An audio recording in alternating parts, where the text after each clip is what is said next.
ICC champions trophy ఫైనల్స్కి అంతా సిద్ధమైంది. టీమిండియాతో New Zealand ఢీ కొట్టబోతోంది. అయితే ఈ ట్రోఫీ ఫైనల్ విషయం మీద ముఖ్యంగా టీమిండియాకి స్టేడియం అడ్వాంటేజ్ మీద అనేక రకాల వ్యాఖ్యలు వస్తున్నాయి. చాలామంది భిన్నమైనటువంటి రీతిలో టీమిండియా మీద విమర్శలు చేస్తున్నారు.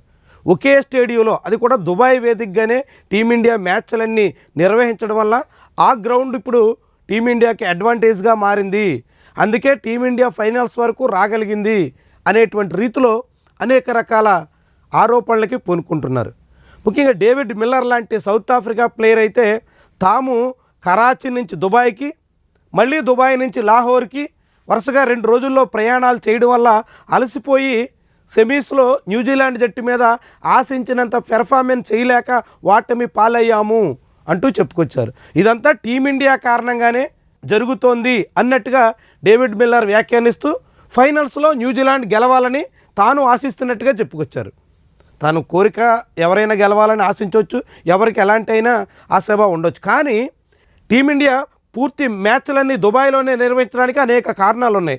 పాకిస్తాన్ క్రికెట్ బోర్డు పూర్తి స్థాయిలో రక్షణ విషయాలు హామీ ఇవ్వకపోవడంతోనే ఇలాంటి నిర్ణయం తీసుకోవాల్సింది వచ్చిందన్నట్టుగా బీసీసీఐ చెప్పుకొస్తుంది. అయితే బీసీసీఐని కాదని మాత్రం ఎటువంటి క్రికెట్ టోర్నమెంట్లని ఐసీసీ నిర్వహించలేనటువంటి పరిస్థితి ప్రస్తుతం క్రికెట్లో ఉంటుంది.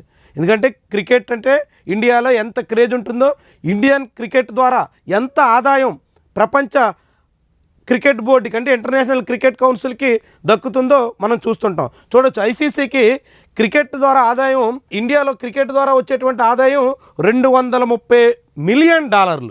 $230 మిలియన్. ఇది ప్రపంచ క్రికెట్ ఆదాయంలో 38.5%. చూడండి, ఎంత దాదాపు 40% ఒక్క ఇండియాలోనే క్రికెట్ ద్వారా ఆదాయం వస్తుందంటే ఏ రీతిలో ఇక్కడ క్రికెట్ అభిమానులు ఉన్నారో, ఏ రీతిలో ఇది ఒక క్రికెట్ వ్యాపారం నడుస్తుందో మనం చూడొచ్చు. దీన్ని కాదని ఐసీసీ ఎక్కడైనా క్రికెట్ టోర్నీలు నిర్వహించడం సాధ్యమవుతుందా? బీసీసీఐ కాదంటే క్రికెట్ మ్యాచ్లు నిర్వహణ ఎక్కడైనా జరుగుతుందా? ఒకవేళ జరిపితే 40% ఆదాయం వదులుకుంటే ఇక ఐసీసీ కానీ ఆ టోర్నీ నిర్వాహకులకు కానీ లాభం వస్తుందా, నష్టం వస్తుందా? అయితే ఇప్పుడు ఛాంపియన్స్ ట్రోఫీలో టీమిండియా ఎక్కడికి ట్రావెల్ చేయట్లేదు, ఇది ఒక అడ్వాంటేజ్ అని చెప్తున్నారు. అదే టీమిండియా మొన్నటి 2024లో జరిగినటువంటి T20 వరల్డ్ కప్, అటు అమెరికా ఇటు వెస్టిండీస్ కలిసి నిర్వహించినటువంటి ఆ వరల్డ్ కప్లో ఏకంగా 7 సిటీల్లో 7 స్టేడియాల్లో మ్యాచ్లు ఆడాల్సి వచ్చింది. 7 వెన్యూస్కి తిరగాల్సి వచ్చినటువంటి పరిస్థితి టీమిండియాకు వచ్చింది. అంతకుముందు టీమిండియా నిర్వహించినటువంటి 2023 వన్డే వరల్డ్ కప్లో కూడా 11 వేదికల్లో టీమిండియా మ్యాచ్లు ఆడింది.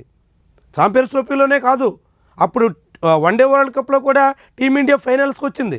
11 చోట్ల మ్యాచ్లు ఆడాల్సి వచ్చిన 7 చోట్ల మ్యాచ్లు ఆడిన T20 వరల్డ్ కప్లో ఫైనల్స్కి వచ్చింది, కప్పు గెలుచుకుంది.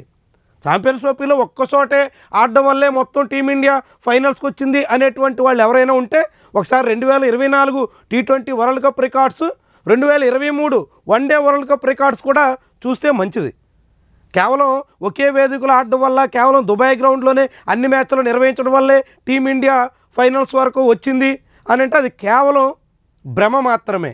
టీమిండియా పెర్ఫార్మెన్స్, టీమిండియాకు ఉన్నటువంటి క్వాలిటీ, టీమిండియా స్ట్రెంగ్త్ అన్నీ కలిసి ఫైనల్స్ వరకు తీసుకొచ్చే, ఆషామాషిగా ఏమీ రాలేదు. అందులో పాకిస్తాన్ని, న్యూజిలాండ్ని, ఆస్ట్రేలియాని, బలమైన జట్లన్నింటినీ ఓడించి అక్కడ వరకు వచ్చింది.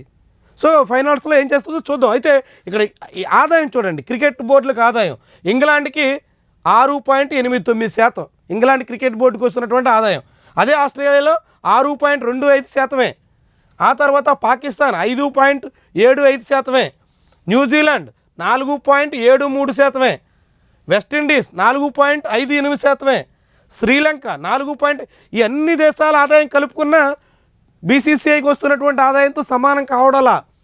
బీసీసీఐ తర్వాత ఉన్నటువంటి 10 దేశాల క్రికెట్ రెవెన్యూ కలిపినా కూడా ఒక్క బీసీసీఐకి ఇండియాలో క్రికెట్ అభిమానుల ద్వారా వస్తున్నటువంటి ఆదాయంతో సరిపోవడంలా. అంతగా టీమిండియాకి ఆదరణ ఉంది, అంతగా ఇండియాలో క్రికెట్ ద్వారా వ్యాపారం నడుస్తుంది. ఇంతటి వ్యాపారం అందిస్తున్నటువంటి జట్టు ఇప్పుడు దుబాయ్ వేదికగా మ్యాచ్లు ఆడడం మీద డేవిడ్ మిల్లర్ నుంచి అనేక మంది విమర్శలు చేస్తుండడం మాత్రం ఆశ్చర్యకరంగా ఉంది, ఆసక్తిగానే ఉంది. ఏమైనా ఫైనల్స్లో టీమిండియా ఏం చేస్తుందో చూద్దాం. ఈ కప్పును కూడా టీమిండియా గెలిస్తే మాత్రం ఆ అభిమానులకి అంతకు మించిన ఆనందం ఇంకేమీ ఉండదు.